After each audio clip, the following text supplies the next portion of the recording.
Welcome to the People Strategy for the Future of Work virtual conference presented by Engagedly. This webcast has been pre-approved for 1/2 HRCI and SHRM credit. Please be sure to attend the complete webcast in order to receive your credits. If you have any questions during the webcast, please use the Q&A box or the chat box in your Zoom controls. We are pleased to bring you this webcast, Moving Beyond Jobs, the Internal Gig Marketplace, presented by Edie Goldberg and Kelley Steven-Waiss. Dr. Edie Goldberg is the founder and president of E.L. Goldberg and Associates, a talent management and organization effectiveness consultancy. She is also chair of the board of the SHRM Foundation, and she sits on the advisory board of several HR tech companies, including Engagedly. Edie's personal mantra is always be learning. So during the pandemic, she combined her passion for learning with her passion for wine. She is now a certified specialist of wine after passing a rigorous certification exam. Kelley Steven-Waiss is the head of workforce innovation products at ServiceNow, and prior was founder and CEO Hitchworks Inc., a VC-backed startup acquired by ServiceNow. She founded and commercialized Hitch, an internal talent mobility platform that uses AI and machine learning to match project-based work to internal employee skills, while CIO and CHRO at Here Technologies. With 13 plus years as a CHRO in technology, she is a thought leader and frequent speaker in the future of work. And now it's my pleasure to turn it over to Edie and Kelley for their presentation. Hi, everyone. Thank you so much for joining us. Kelley and I want you to join us in creating a movement that fundamentally changes the way we work, where we focus on the work that has to get done, and we don't box people into a job that limits them, which actually enables a much more agile workplace. It's a new approach that provides employees with the ability to follow their passions and their interests and leverage all of their skills and experiences to get work done. The ideas that we're going to be sharing with you come from our book, The Inside Gig. So you can dive deeper by getting a copy of the book. Now, the initial concept was created to address a really pressing business challenge that Kelley's former employer had to become more agile and to support their need to continuously upskill employees in the flow of work. We came to these ideas by observing the rise of the gig economy and how more and more employees wanted diversity and choice in the work that they did. But the ideas also come from my really personal and professional experiences about how our companies sorely underutilize the talent that they have sitting inside of their own company. Let me share an example from Colgate-Palmolive to illustrate what I'm talking about. Colgate toothpaste has been around for like 100 years. And a few years ago, they actually came up with the idea to add more fluoride to their formula for their toothpaste. But the problem is they were having issues getting the toothpaste back into the tubes because the new formula changed the consistency of the paste. Despite all of the brilliant talent that they had within the R&D organization, they could not figure out how to get the consistency of the paste right with this new formula. But being the innovative company that they were, rather than giving up, they decided to crowdsource the problem on a platform called Innocentive. And the person who solved the problem, quickly I might add, wasn't smarter than the chemist that they had within the R&D organization. It was actually an electrical engineer who applied a physics solution to the problem. So somebody from a different discipline than they had within the R&D organization. Now here's the problem. They paid that crowdsourcer $25,000 to solve the problem. But the company actually had plenty of electrical engineers and even some physicists on staff who could have solved the problem for free, if only they had a way to tap into the existing talent that they had, but that was outside of the R&D organization. Author Erica Dewan refers to this as connectional intelligence. You can make your company smarter when you connect the collective intelligence of the resources you have available to you. Each of you on this webinar has, past experiences, passions, and interests that go beyond what you do in your day-to-day job. And our companies do a terrible job of tapping into that expertise that's already sitting within the company. The Inside Gig is fundamentally about a new talent operating model that helps companies to unleash the capacity that they have within inside the company by allowing employees to be more dynamically matched to project-based opportunities based on the skills that they have or opportunities for learning. And this new talent operating model will not only help your company to reskill and upskill employees, but it can also help you to better deploy or redeploy talent to meet your organization's most pressing business challenges. Thank you, Edie. So since the dawn of really the industrial age, the job has been the defining structure for organizing and managing every aspect of work. And that approach really made sense when work was quite robotic almost and very similar. And that approach also made sense when changes occurred slowly and workers were just part of this larger industrial machine. So what's the solution to some of this? I believe, and I'm hopeful that you do too, that a skills-based approach to managing work and the workforce can deliver that business agility and worker autonomy by enabling work to be performed beyond the formal job boundaries. And this concept of a job, which is that predefined set of functional responsibilities that are assigned to a particular person in the workforce, it's so ingrained in how organizations operate that it's hard for us to even imagine any other way of managing our workforce. And yet, many recognize that this traditional construct is really failing to serve this more boundaryless world. And Deloitte ran a skills-based organization survey, and that survey revealed that only 19% of business executives and 23% of workers say that work is best structured through jobs. And as a result, this growing number of organizations are beginning to imagine work outside the job, turning workforce management on its head and basing the work and workforce decisions on skills, not formal job descriptions, titles, or degrees. And this is really a shift that's related to several factors: performance pressure, the fact that we can't match people to the right work, the need for agility. Business executives report that workers are focused on team and project work that falls outside of their job descriptions anyways. Talent shortages, despite the fact that we're in a looming recession, we still have a tight talent market. And the fact is we need to increase more focus on equitable outcomes, and a skills-based approach can promote diversity, important word, equity, in the workplace. So let's break down this talent operating model concept. What do we really mean by that? So if we think about the sort of business model that we might have learned in OD school or business school, we learned that the inputs to how a company operates are founded on their purpose, strategy, and values. The operating model itself is a combination of structure, governance, accountabilities, ways of working underpinned by people, process, and technology. And HR uniquely has a method to really play at this table. So if we go to the next view, where does HR play? HR plays specifically, it can make an impact on ways of working.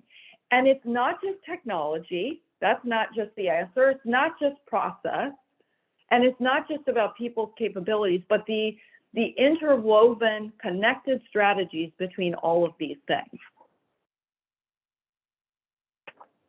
So when we talk about a new talent operating model, we think about how ways of working really need to change. We set out to build something new and to help organizations apply this concept of the gig economy inside their organization. So in our book, we devote 2 chapters to the new talent operating model, one that addresses the new ways of working, and another on aligning these HR processes to support this new approach to work. And some of these icons here, and many of you might be working on this yourselves, in some cases might be somewhat disruptive or different, that take crowdsourced performance feedback, but they are the new modern way of building an operating model, not around jobs, but around skills. And we'll show you how some of these come to life in our core principles up next. So I'm going to start by sharing some of our principles that really kind of create the foundation for executing an internal talent mobility strategy. So principle number 1, you get what you give, addresses how talent sharing across organizational boundaries is actually a better way to optimize your resources. And that's what that symbol stands for. So managers commit to giving their employees some time to work on projects outside of their teams. So sure, they're giving talent away, but what they get in return is talent from elsewhere in the company that can contribute to working on their most pressing business challenges. Implementing this innovative practice really requires managers to shift from a talent scarcity mindset, where they kind of covet and hoard their own talent, you guys know what I'm talking about, to an abundance mindset, where they see all the talent in the organization as a potential source to help work on their projects. This, for sure, is the hardest part of implementing the inside gig. Now, many of you may be familiar with the term internal talent mobility, and it generally refers to moving people to a different job within the organization in order to create a learning opportunity. But the inside gig approach to talent management thinks about this in a much more flexible way. So rather than having to leave your job to get some learning or to apply your skills in a different context, maybe we can just simply make room for an additional project that can create that learning experience rather than leaving your job completely. And while you get what you give was designed to create an ethos about talent sharing across your organizational boundary within your company, our future vision for this principle was actually sharing talent across your business ecosystem.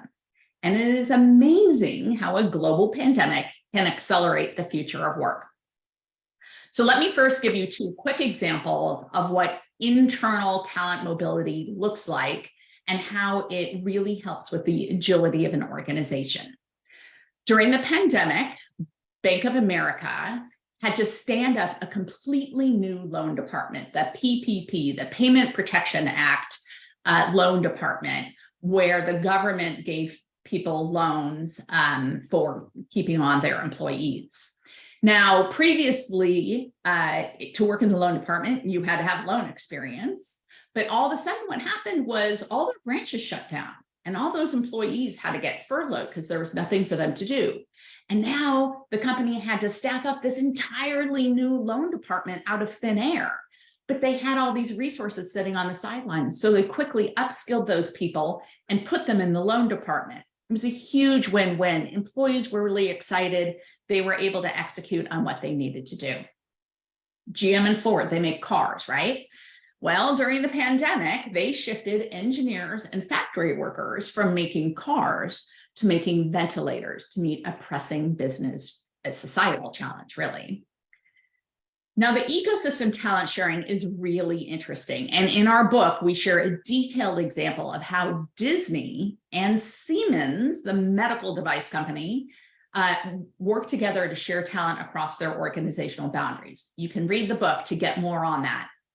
But during the pandemic, Cisco, the food distribution company, shared their furlough talent with Kroger, a large grocery store in the United States. What happened was during the pandemic, Cisco's main clients, hotels, airports, cafeterias, and businesses, all those shut down. So they had all these furloughed employees, but what happened with our food supply? Everybody had to go to their grocery store. You guys remember all those empty shelves. Well, Cisco was working not only on helping to distribute the products, the foods that they had through Kroger, but we're also helping with logistics and just the literal shift in resources needed to get us food during a critical time. So we'd like to hear from you about what's happened in your organization in the last 3 years. Have you shifted work or talent around given the changing business conditions? Your options here are, nope, everybody's been doing their same job. Yes. B, we shifted work or employees within our company. C, yes, we shared talent with a business partner outside of our organization, within our ecosystem. Or D, we were sharing talent everywhere, both inside within the company and external. So we're going to give you a minute, maybe 30 seconds or so to respond to this poll. It's very interesting to see how people have been adapting and moving talent around as our business needs have been shifting. And this really was accelerated through the pandemic, but I think that people were already needing to be more agile and move talent to pressing business challenges even before the pandemic happened. It just accelerated. So let's see the results of that poll. Wow. Well, only 20% of you said, no, we haven't done anything. 67% of you have moved talent around within your organization to move your resources where you needed it. And that's great. That's so much organizational agility. Only 2% said that you did share with your ecosystem, but 11% said we did it both inside and outside of our organization. So thanks for sharing your thoughts. And I'm going to pass this on to Kelley to talk about our next foundational core principle. Thank you, Edie. So the next principle is know what you have. Most business leaders understand supply chain management, and we've certainly got coming through the pandemic. We all probably were out hoarding toilet paper and all kinds of things that we thought were scarce, and that's a key word here. Similarly, if we think about, supply chain management related to talent, we often have not known the talent that lays beneath the surface. We do not know the people that are in our organization, and we certainly have not had visibility to our talent supply chains. So you need to have an accurate count, though, about the talent that you have in your organization, because much like supply chains with regards to inventory, you don't understand the talent that you currently have. How do you understand your gaps or risks to executing strategy? Which is really why it's important to understand the skills that you have in the organization. And it's certainly what knowing what you have is all about. It's about creating that skills inventory that gives you an accurate read of the skills in your organization. And most of our HCM systems don't have that information.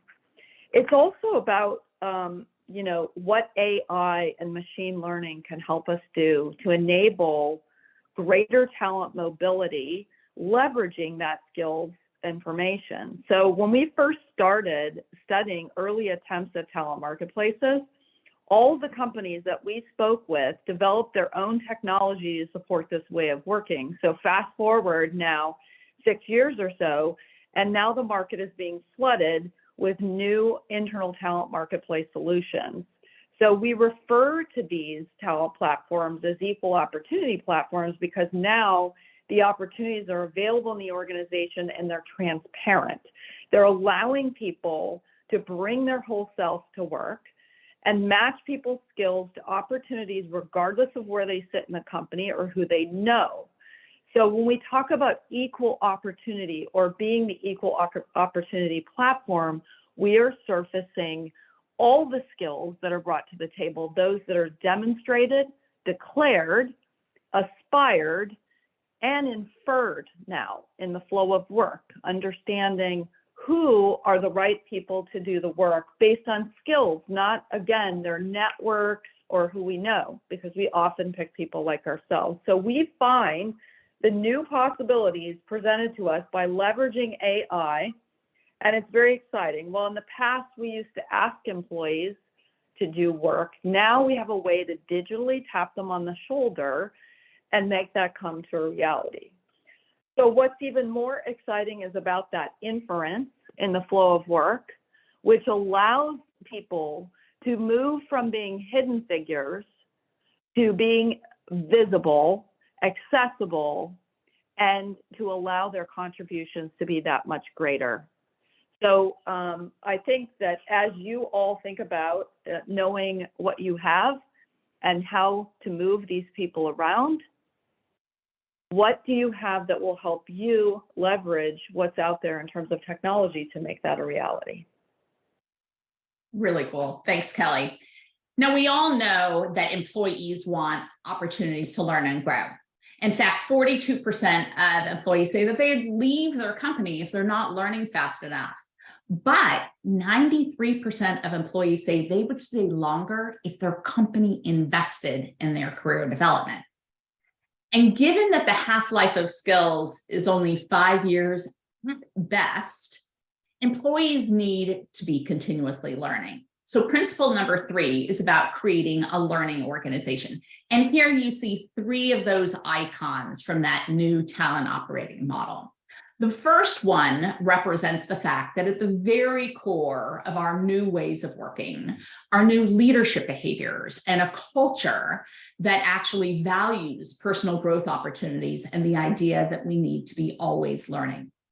The second one refers to our need to leverage social technology to actually create and build skill communities where people can come together to build the new capabilities that are important to the future of our company, like artificial intelligence or data science. The third icon stands for self-directed or micro-learning opportunities. Given how quickly skills are shifting within the organization, our organization needs to invest in reskilling and upskilling their workforce. But learning has got to change from classroom training, given at kind of key career inflection points, to more learning while doing, supplemented by a wide variety of sources like videos, blogs, and books. Learning and development needs to be more about gaining exposure to new experiences that help us build new skills.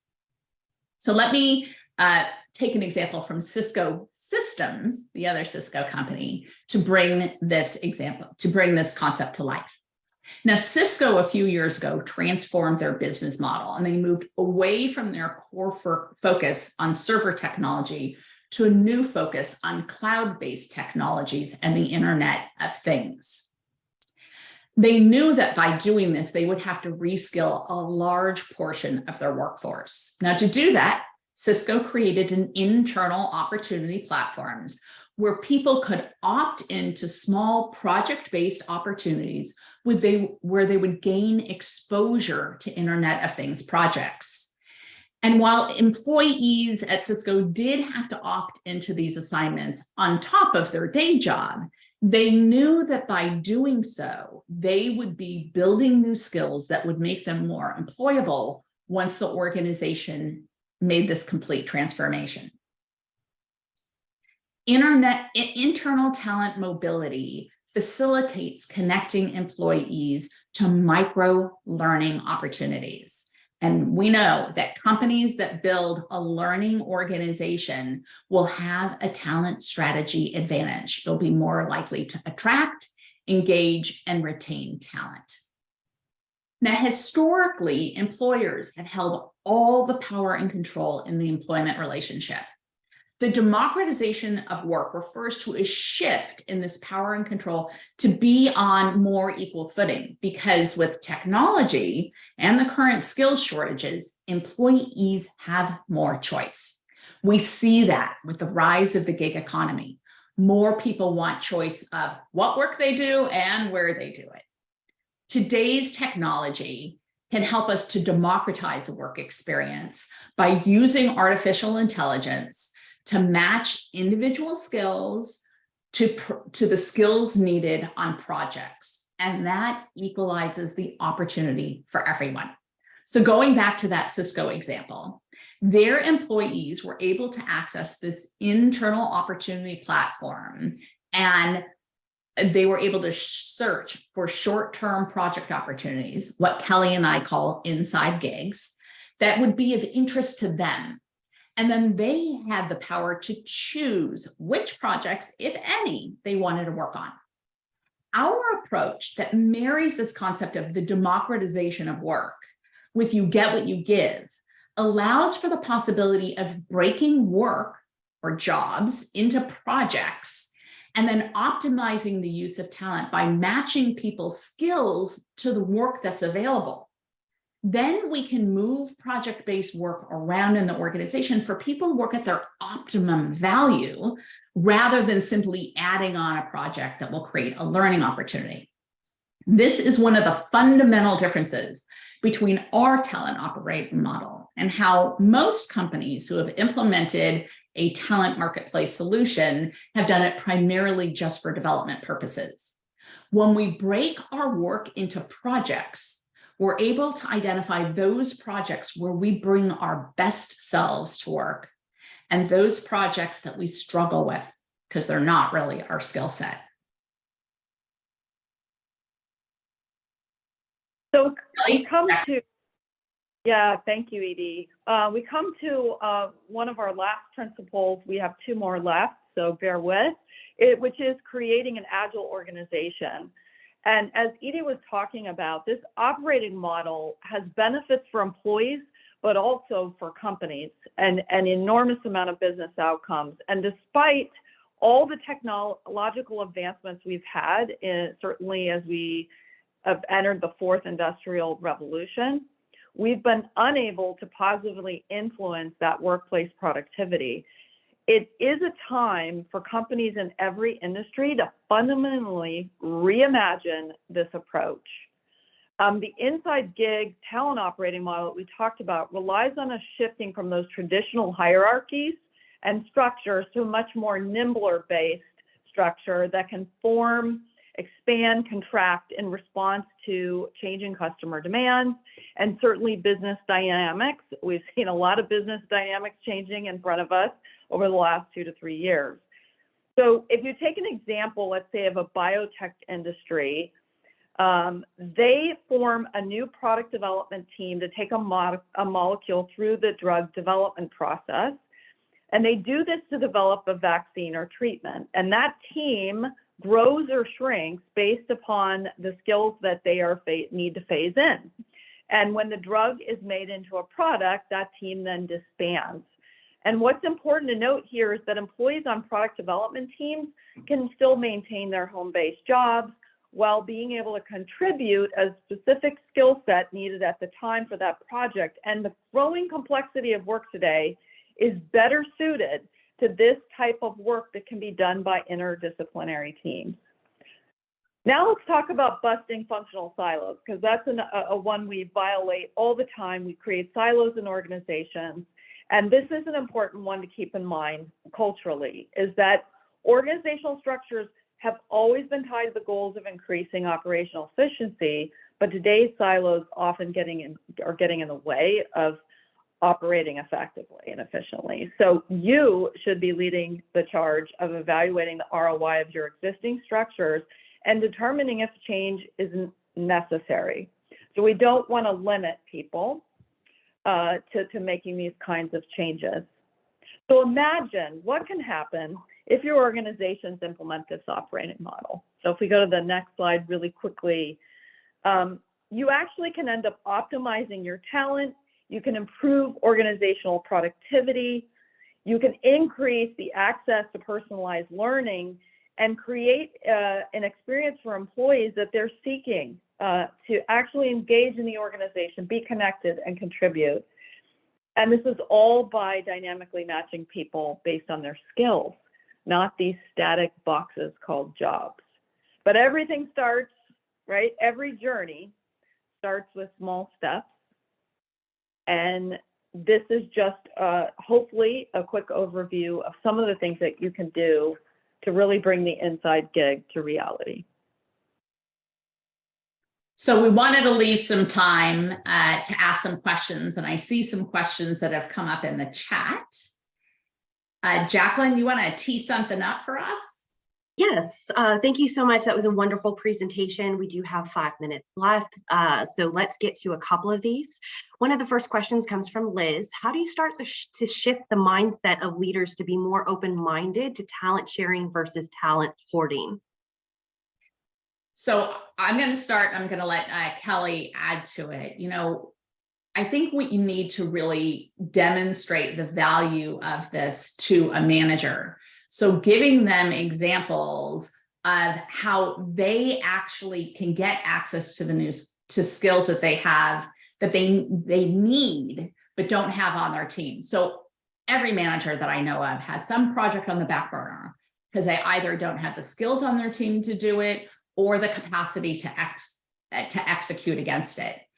And so helping them to understand, if you're willing to give away some of your talent, what you can get is the people that you need to execute on some of those pet projects that you have, and showing them examples. We have other examples in the book of companies where, you know, people were able to leverage just a few hours of time of other people within the organization and get projects done on time, on budget, without having to hire contractors, that additional expense. You can really show them the value of doing that. And we believe that when you share those successes, you start to break down the reluctance of managers and that kind of talent hoarding concept. Kelley, what would you add to that? Yeah, I would add the psychology, right? Because we got to get in the minds of leaders, which is they have grown up with scarcity. We have built all the systems in the organization around scarcity. And the light bulb goes on when they realize, as Edie said, they can tap that capacity, the abundance of, instead of having 50 people report to you, you can access 8,500 people in the organization because you will have visibility to the talent supply chain and you have AI to help match it. Suddenly, the incentive for the leader to change their mindset is very high because they've now shifted from scarcity to abundance. And the third leg of that stool is what is the payoff? The payoff is getting work done, and the payoff is being successful. So there's payoff for employees and certainly leaders, but that is a key one. Thank you so much, Kelley. We are actually out of time. I do see that there are more questions and we'll try to get to those after the session. Recording will also be available later on this afternoon. Thank you, Edie. Thank you, Kelley. You guys have a great day. You guys, on the documents that you have access to, it has our contact information. So if we didn't answer your question and it's a pressing challenge, feel free to email us. Yes, thank you. Thank you.